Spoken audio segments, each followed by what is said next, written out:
Matinding traffic ang naranasan kahapon sa C5 Road sa bahagi ng Taguig City. Ang dahilan po niyan, ang karambola ng 11 sasakyan.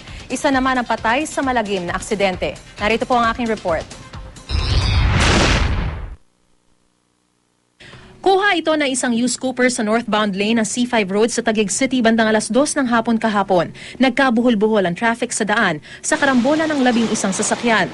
Nawalan daw kasi ng preno ang isang truck kaya nasuyod nito ang mga sasakyan. Nakarinig ako ng ingay, parang ito yata ang truck na ito, isinasagi na niya sa kwan, dito sa tulay, para siguro mabawasan yung speed niya. Then maya-maya na lang may lumagabog sa likod namin. Pag lumagabog, siyempre matutulak kami ang bumangga rito sa Adventure, nagsunod-sunod na parang domino effect. Then lumagpas sa amin yung truck, after mabangga kami, lumagpas siya.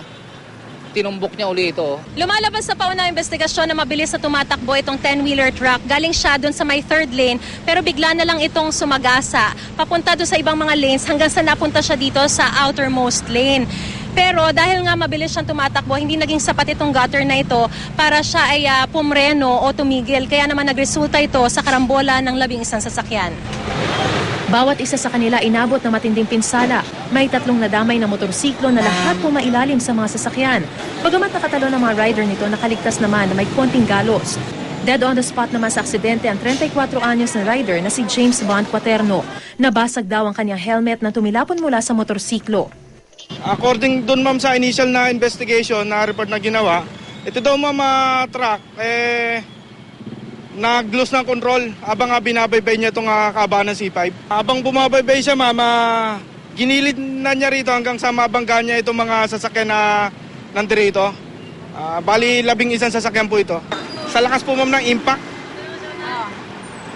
Kaya po pagkano po, tumilapon na po, naubusan na po ng tugo rito yung ano. Nagpaalam pa siya sa akin ng maayos. Mahal na mahal daw niya kami ni MJ. Pero hindi ko alam na ganun pala eh.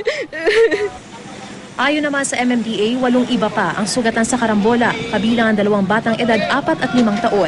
Ang truck driver na kinilalang si Normalito Rumbawa, inaresto na ng Makati City Police. Posible siyang maharap sa reklamong reckless imprudence resulting in homicide and damage to property.